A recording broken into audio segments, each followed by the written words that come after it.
வணக்கம் எல்லாருக்கும். என் பேரு சௌந்தரலட்சுமி நாராயணன் அண்ட் நீங்கள் பார்த்துட்டு இருக்கிறது க்ரோ தமிழ் யூடியூப் சேனல். இன்னைக்கோட காணொலியில் ரொம்ப முக்கியமான ஒரு விஷயம் பேச போகிறோங்க.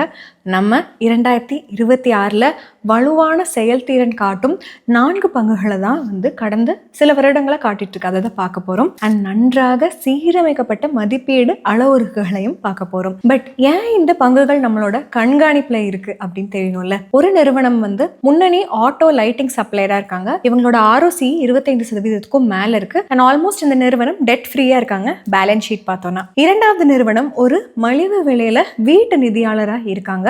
மெயினா குறைந்த விலை வீட்டு கடன்கள் கொடுத்துட்டு இருக்காங்க. 4% மேல ROA என் பண்ணிட்டு இருக்காங்க. மூன்றாவது நிறுவனம் அதிக லாபம் தரும் தல வணிகம் பண்ணிட்டு இருக்காங்க. இந்த நிறுவனத்தோட PE கம்ப்ரஸ் ஆயிருக்கு 44 மடங்குல இருந்து 28 மடங்கா. அடுத்ததா பார்க்க போற நிறுவனம் ஒரு ஹாஸ்பிட்டல் செயின். இவங்க குறைந்த மதிப்பீட்டு மடங்குகள்ல வர்த்தகம் செஞ்சுட்டு இருக்காங்க. அவங்க பியர் கூட கம்பேர் பண்ணும்போது இந்த 4 பங்குகளை தான் 2026க்காக நம்ம பார்க்க போறோம். வாங்க காணொலிக்குள்ள போலாம்.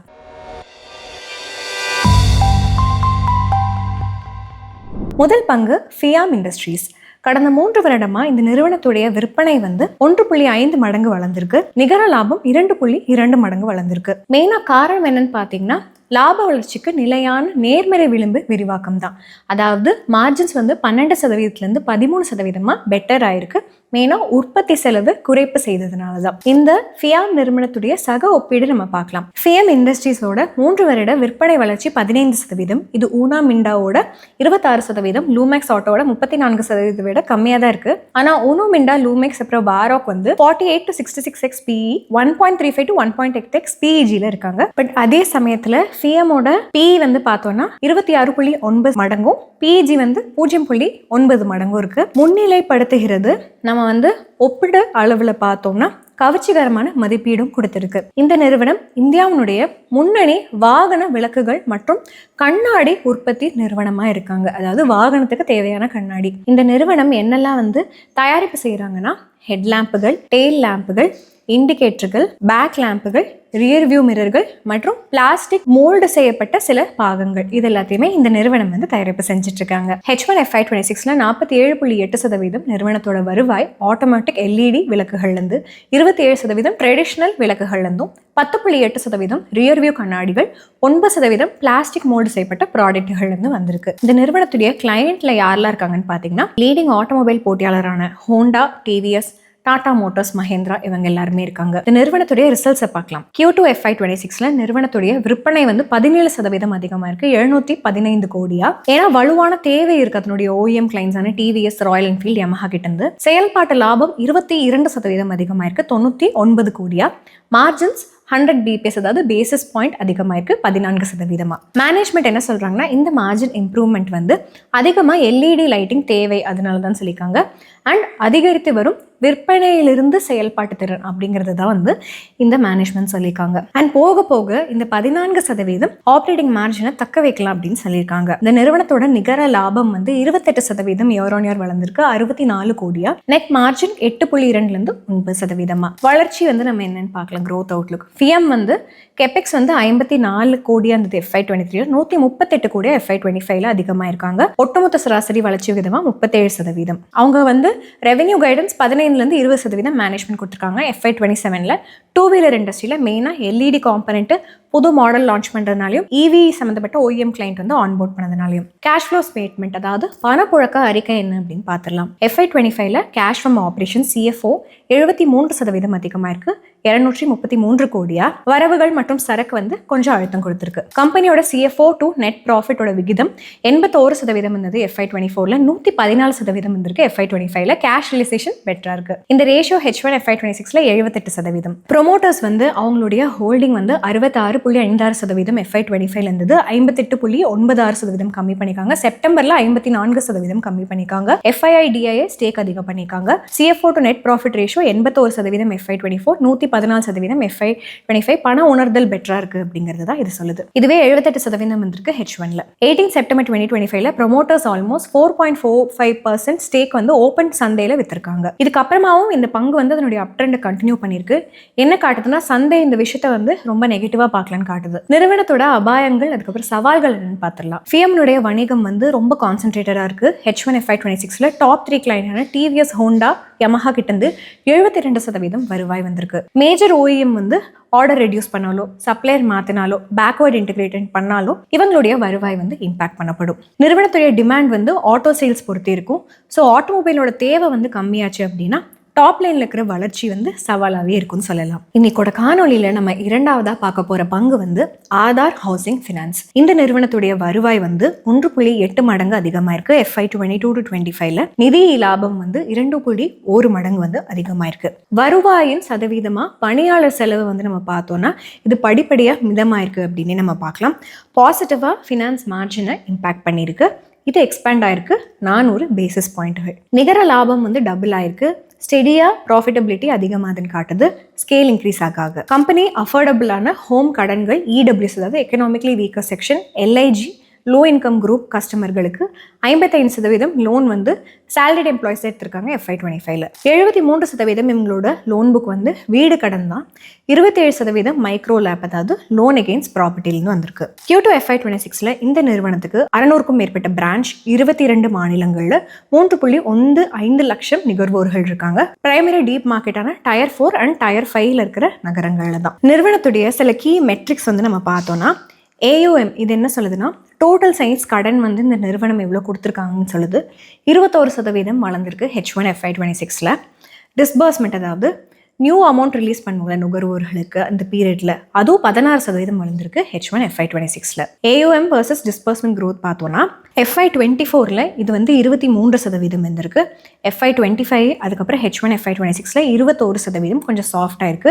டிஸ்பர்ஸ்மெண்ட் வந்து 20லேருந்து 16% ஸ்லிப் ஆயிருக்கு. 4 PPT டிக்ளைன் ஆயிருக்கு. AUM வர்சஸ் டிஸ்பர்ஸ்மெண்ட் க்ரோத் வந்து 3% கேப் FY24ல, இது வைட் ஆயிருக்கு 5% FY25ல. மேனேஜ்மெண்ட் என்ன சொல்றாங்கன்னா Q2 FY26 வந்து சீக்வென்ஷனா ஸ்லோவாக தான் இருக்கும். ஏன்னா சில உணர்திறன் வாய்ந்த பகுதிகளில் நீண்ட பருவமழை இருக்கிறதுனாலையும் காப்பீட்டு எச்சரிக்கை இருக்கிறதுனால அப்படின்னு சொல்லியிருக்காங்க. நிகர வட்டி வரம்பு, அதாவது NIM நம்ம பார்த்தோம்னா இது வந்து எவ்வளோ மார்ஜின் ஏர்ன் பண்றாங்க கடன்லன்னு சொல்லும்.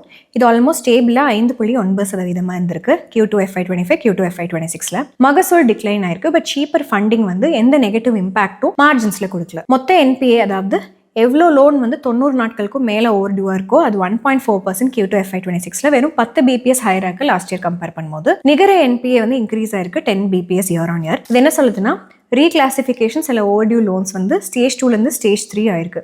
அதாவது சில கடன்களை வந்து அதிக ஆபத்துள்ள வாலி அந்த பக்கெட்குள்ள வந்து போட்டிருக்காங்க அப்படின்னு தான் சொல்லுது. இந்த நிறுவனத்துடைய ஃபினான்ஷியல்ஸை நம்ம பார்க்கலாம். நிறுவனத்தோட வருவாய் 17% வளர்ந்திருக்கு 897 கோடியா.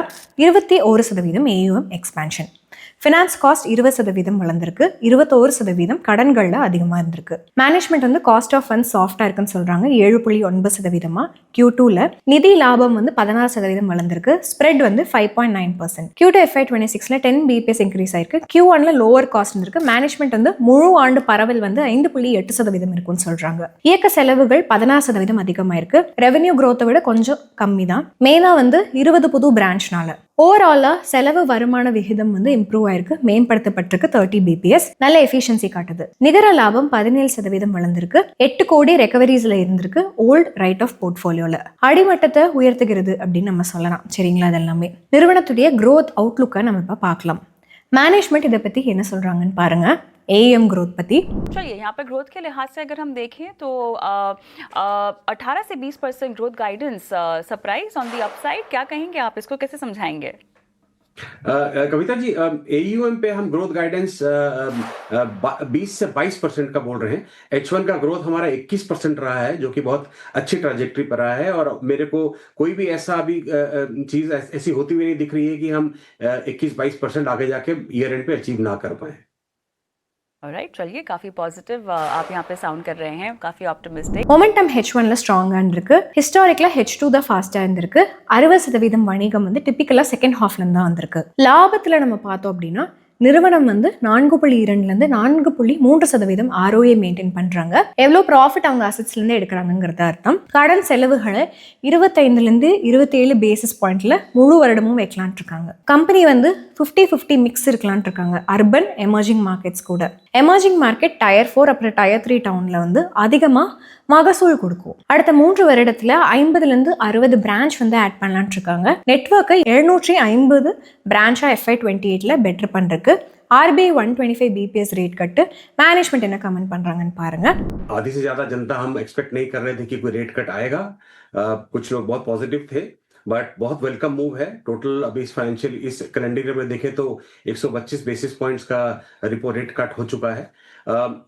इसका सीधा इम्पैक्ट एंड यूजर पे होता है. अगर हमारा एंड यूजर कस्टमर जिसने हमसे हाउसिंग लिया हुआ है, इवेंचुअली जैसे जैसे हमको बेनिफिट पास होता है रिपो रेट कट का, इवेंचुअली कस्टमर को पास होता है. मैं आपको ये बता दूं कि 75% जो हमारी बुक है, हमारी 27,600 करोड़ की बुक है एज ऑफ सितंबर, 75% इसकी बुक फ्लोटिंग रेट पे है.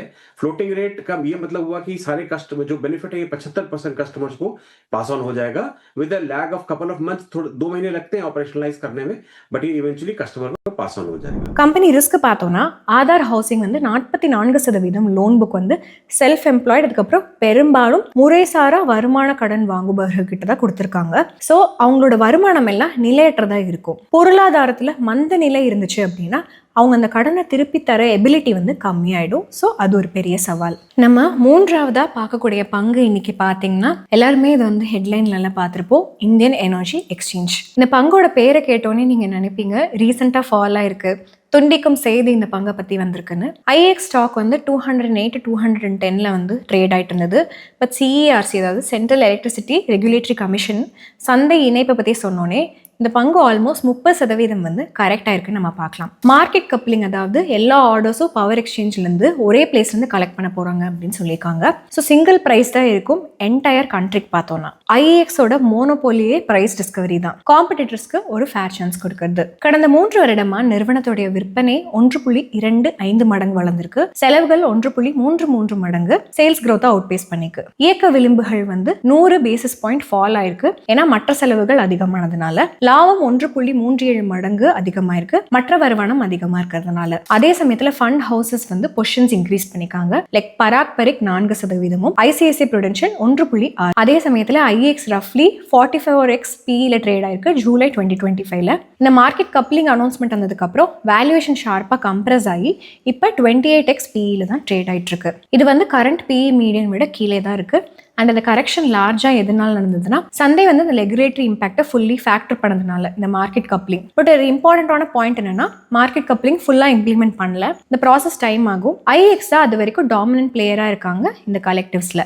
DAM, RTM, GDAM 78% ஷேருக்கு H1 FY26ல. கேள்வி என்னன்னா இந்த ரெகுலேஷன் எப்படி இந்த வணிகத்தை இம்பாக்ட் பண்ணும், ரெவென்யூ மாற்றுவாங்களா, ஃபியூச்சர் என்ன அவுட்லுக் இருக்குது, இதெல்லாம் தான். நம்ம IEX வந்து என்ன பண்ணுறாங்கன்னு தெரிஞ்சுக்கலாம். இது ஒரு trading platform, physical delivery electricity இங்கே தான் நடக்குது. நிறுவனத்துடைய வணிகம் என்னென்ன செக்மெண்ட்ஸ்ன்னு பார்த்தோம்னா ஃபர்ஸ்ட் DAM அதாவது டே ஹெட் மார்க்கெட். IEXோட லார்ஜஸ்ட் ஹிஸ்டாரிக்கலி இம்பார்ட்டன்ட் செக்மெண்ட் இதுதான். இந்த இடத்துல எலக்ட்ரிசிட்டி வந்து நெக்ஸ்ட் டேக்கு வந்து பை பண்ணலாம், செல் பண்ணலாம். 35% கம்பெனியோட டோட்டல் வால்யூம் இங்கே தான் வருது. ரெண்டாவது ரியல் டைம் மார்க்கெட் RTM. சிம்பிளா சொல்லணும்னா லாஸ்ட் மினிட் பவர் மார்க்கெட் அப்படின்னு நம்ம இதை சொல்லலாம். ட்ரேடிங் வெறும் 1 hour பிஃபோர் எலக்ட்ரிசிட்டி டெலிவரி தான் நடக்கும். RTM ஏன் கிரிட்டிக்கல் அப்படின்னு பார்த்தீங்கன்னா ரினியூவபிள் எனர்ஜியான சோலார் விண்ட் எல்லாம் அன்பிரடிக்டபிளா இருந்துச்சுன்னா. Q2 FY26ல RTM தான் IEXோட அதிக வருமானம் கொடுக்கும், அதாவது 36% வால்யூம் ஷேர் கொடுத்துருக்கு. TAM வந்து பார்த்தோம்னா பவர் கான்ட்ராக்ட்ஸ் 11லேருந்து 3 மாசத்துக்கு ட்ரேட் ஆகும் இந்த இடத்துல. கிரீன் மார்க்கெட், அதுக்கப்புறம் ரெனியூவபிள் எனர்ஜி சர்டிஃபிகேட்ஸ் மூலமா கம்பெனி வந்து ரெனியூவபிள் எனர்ஜி RP அதாவது ரெனியூவபிள் பர்ச்சேஸ் ஆப்ளிகேஷன் டார்கெட்ஸை மீட் பண்ணிடுவாங்க. கம்பெனிக்கு 2 சப்சிடரிஸ் இருக்கு.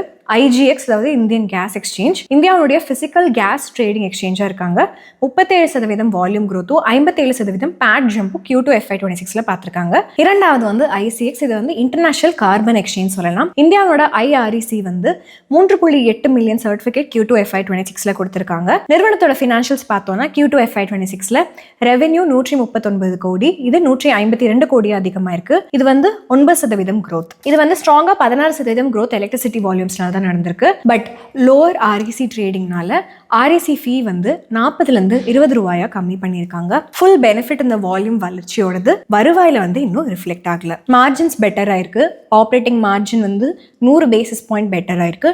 Net profit margin 400 BPS, 200 BPS reduction tax ரேட்ல வந்து ஃபர்தரா நெட் ப்ராஃபிட் அதாவது நிகர லாபத்தை சப்போர்ட் பண்ணியிருக்கு. நிறுவனத்தோட பேட் வந்து 15% அதிகமா இருக்கு. நம்ம அடுத்த நிறுவனத்துக்கு போறதுக்கு முன்னாடி இந்த நிறுவனம் எப்படி வந்து மார்க்கெட் கப்ளிங் ஹேண்டில் பண்றாங்கன்னு பார்க்கலாம். மேனேஜ்மெண்ட் என்ன சொல்றாங்கன்னா, கப்ளிங் வந்து it's unlikely to be implemented by January 2026. அப்புறம் எந்த ஸ்டெப்ஸும் எடுக்கல அந்த கிரவுண்ட்ல, லைக் காமன் சாஃப்ட்வேர் இல்ல, கிரிட் இந்தியா கன்சல்டேஷன்ஸ் இல்ல, நியூ செட்டில்மெண்ட் ப்ராசஸ் இல்ல. எப்படி காம்படிட்டர்ஸ் ரியாக்ஷன்ஸ் வந்து இந்த மார்க்கெட் கப்ளிங் அப்புறம் அப்படின்னு பார்த்தீங்கன்னா இது எப்படி இம்பாக்ட் பண்ணும் அப்படிங்கிறத பத்தி சொல்லியிருக்காங்க. மேனேஜ்மெண்ட் என்ன சொல்லியிருக்காங்கன்னா, ஸ்ட்ராங்கா technology, customer support, data analytics, 17 வருஷம் எங்களுடைய ட்ரஸ்ட் இருக்கு அண்ட் ஜீரோ கிளிச் பிளாட்ஃபார்மாக நாங்கள் இருக்கோம். இதில் 95% மார்க்கெட் ஷேர் வச்சிருக்கோம். இதை காம்படிட்டர்ஸ் வந்து ஈஸியாக ரிப்ளிகேட் பண்ண முடியாதுன்னு சொல்லியிருக்காங்க. ஸோ கப்ளிங்க்கு அப்புறமாவும் மார்க்கெட் ஷேர் வந்து கொஞ்சம் ஸ்டேபிளாக தான் இருக்கும் அப்படின்னு எக்ஸ்பெக்ட் பண்ணுறாங்க. பட் ஒரு முதலீட்டாளராக நம்ம என்ன பண்ணணும் அப்படின்னா, இந்த விஷயத்த ஒவ்வொரு குவார்ட்டரும் மானிட்டர் பண்ணணும். நிறுவனத்துடைய க்ரோத் அவுட்லுக் வந்து எப்படி இருக்கு அப்படின்னு பார்க்கலாம். ஐஎக்ஸ் வந்து 15 to 20% volume growth FY 26 expect பண்ணுறாங்க. ஆவரேஜ் க்ரோத் 20% வந்து லாங் டேர்ம்ல மெயின்டைன் பண்ணிட்டு இருக்காங்க, சிமிலர் டு பாஸ்ட் 5 years. அதே சமயத்தில் பவர் டிமாண்ட் இந்தியாவில் வந்து அதிகமாயிருக்கு. ஐஎக்ஸ் வால்யூம் வந்து 2.5 மடங்கு அதிகமாயிருக்கு. சென்ட்ரல் எலக்ட்ரிசிட்டி அத்தாரிட்டி படி 2032ல பீக் பவர் டிமாண்ட் வந்து 366 ஜிகாவாட்டா இருக்கும். Total consumption 2500 BU. அதாவது லாங் டேர்ம் வளர்ச்சி எலக்ட்ரிசிட்டி டிமாண்ட்ல ஸ்ட்ராங்கா வந்து ஐஎக்ஸோட வால்யூம் க்ரோத் சப்போர்ட் பண்ணும். கேஷ் ஃப்ளோவை பார்க்கலாம். நம்ம இன்னைக்கு காணொலியில் 4ஆவதா பார்க்க போகிற பங்கு நாராயணா ஹிருதயாலயா. கடந்த 3 வருடமா இந்த நிறுவனத்தோட விற்பனை வந்து ரஃப்லி 1.5x, நிகர லாபம் 2.3 மடங்கு. மெயின் ரீசன் இந்த ப்ராஃபிட் வளர்ச்சிக்கு வந்து மார்ஜின் எக்ஸ்பான்ஷன் 18லேருந்து 24% இருக்கு. பிரைமரியா ரா மெட்டீரியல் கம்மி, மேனுஃபேக்சரிங் காஸ்ட் கம்மி அண்ட் ஆப்ரேட்டிங் லெவரேஜ்னால தான். நாராயணா ஹிருதயாலயா வந்து 45x PE பொசிஷன் ஆயிருக்கு ப்ராடர் ஹாஸ்பிட்டல் பியர் குரூப்ல. கம்பெனி PEG ரேஷியோ 1.45 இருக்கு, லோவரா இருக்கு பியர்ஸ் கூட கம்பேர் பண்ணும்போது. நாராயணுடைய 3 வருட லாப வளர்ச்சி வந்து நோட்டிசபிளி ஸ்ட்ராங்கரா இருக்கு இண்டஸ்ட்ரியில இருக்கிற அத போட்டியாளர்கள் கூட கம்பேர் பண்ணோம்னா. நிறுவனத்தை பத்தி பேசணும்னா, இவங்க லீடிங் ஹெல்த் கேர் ப்ரொவைடரா இருக்காங்க. ஹை குவாலிட்டி சேவைகள் அஃபோர்டபுள் பிரைசஸ்ல கொடுத்துட்டு இருக்காங்க. இவங்களுக்கு 18 ஹாஸ்பிட்டல், 2 ஹார்ட் சென்டர், 20 கிளினிக் வந்து இந்தியாவில் வச்சிருக்காங்க. இன்டர்நேஷனலா 2 ஹாஸ்பிட்டல் வந்து கேமன் ஐலண்ட்ஸ்ல ரன் பண்ணிருக்காங்க. Total bed capacity 5915 beds. அடிஷனலா average revenue per operating bed வந்து இந்தியா ஹாஸ்பிட்டல்ஸ்ல இம்ப்ரூவ் ஆயிருக்கு. 15.3 மில்லியன்ல இருந்து Q2 FY 25 இருந்து 17.5 மில்லியனா Q2 FY 26ல. ஸோ பெட்டர் ரியலைசேஷன் இருக்குங்கிறது தான் காட்டுது. மேனேஜ்மெண்ட் இதை பத்தி என்ன சொல்றாங்கன்னு பார்த்துடலாம். Whether it is ARPOB or average revenue per patient, it is driven by the market in which we are operating. So therefore, certain markets have a slightly higher ARPOB and certain markets have a lower ARPOB. So one of the factors that will determine our realization profile will be where we are able to operate. The second factor which will determine is the type of surgeries or type of facilities we are able to provide. So, for example, some of the large hospitals that we are going to set up, we are going to do a lot of advanced work. The other hospitals which we are setting up will be super specialties, but they will not be doing the kind of very and advanced work which our large hospitals flagships do. நிறுவனத்துடைய financials பார்த்தோம்னா, நாராயணா ஹிருதயாலயோட வருவாய் வந்து Q2 FY 26ல 20% வளர்ந்திருக்கு. மெயினா higher ரியலைசேஷன்ஸ்னால, better case mix, அதுக்கப்புறம் பேயர் mix ஆப்டிமைசேஷனால தான் வளர்ந்திருக்குன்னு சொல்றாங்க. Management என்ன சொல்லியிருக்காங்கன்னா, ஹாஸ்பிட்டல் நெட்வொர்க்கோட செயல்திறன் அதிக ஹை எண்டா இருக்கிற ப்ரொசீஜர்ஸ் பண்ணிக்காங்க இந்த குவார்ட்டர்ல. அதாவது ரோபோட் பேஸ் பண்ணின கார்டியக் சர்ஜரிஸ். இதனால பர் பேஷண்ட் ரியலைசேஷன் இம்ப்ரூவ் ஆயிருக்குன்னு சொல்றாங்க. பாசிட்டிவ் இம்பாக்ட் இருக்கு விளிம்புகள்லையும். இது வந்து 100 basis point year on year வளர்ந்திருக்கு. இந்த விளிம்புகள் பத்தி மேனேஜ்மெண்ட் என்ன சொல்றாங்க அப்படின்னு இந்த காணொலியில பார்த்துட்டு வந்துருங்க. I don't think there were tailwinds that may not repeat again, but there are continuous headwinds that the industry keeps facing.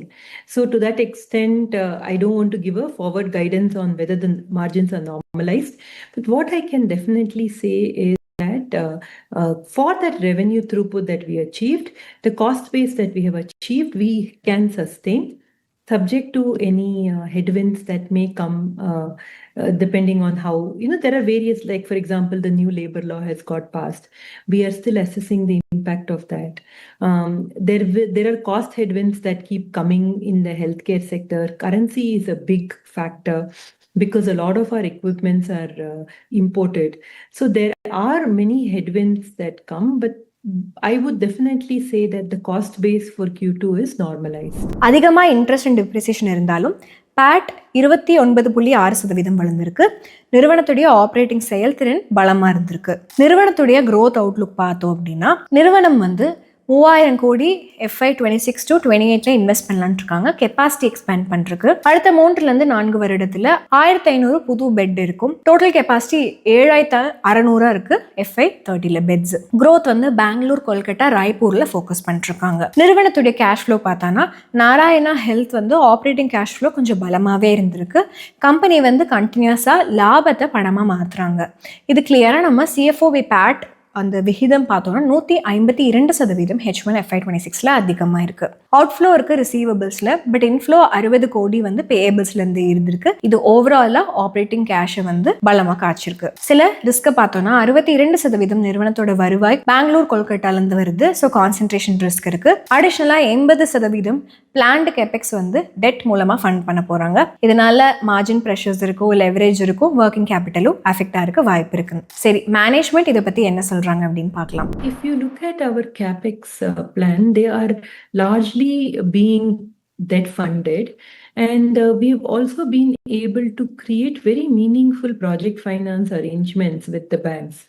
For example, we've got a very long-term infrastructure funding from banks between 15 to 25 years for our new projects, so that allow us to phase out the cash flows aligned to the turnaround of the respective projects itself. So நண்பர்களே, இதுதான் அந்த 4 பங்குகள் நம்ம analyse பண்ணியிருக்கோம் 2026 பார்த்தோம்னா. எந்த பங்குகள்லாம் உங்களுக்கு ரொம்ப இன்ட்ரெஸ்டிங்காக இருந்தது? இந்த காணொலி முழுக்க உங்களோட எஜுகேஷனல் பர்பஸ்க்காக இது பை ஆர் செல் ரெக்கமெண்டேஷன் கிடையவே கிடையாது. இந்த காணொலியில் நீங்கள் எந்த பங்குகளில் முதலீடு செய்யலான் இருக்கீங்க, எந்த பங்குகள் உங்களுக்கு இன்ட்ரெஸ்டிங்காக இருந்தது அப்படிங்கிறத கமெண்ட் செக்ஷனில் சொல்லிடுங்க. இன்னும் ஒரு அருமையான காணொலியில் நம்ம எல்லாரும் சந்திக்கலாம். அது வரைக்கும் நன்றி, வணக்கம்.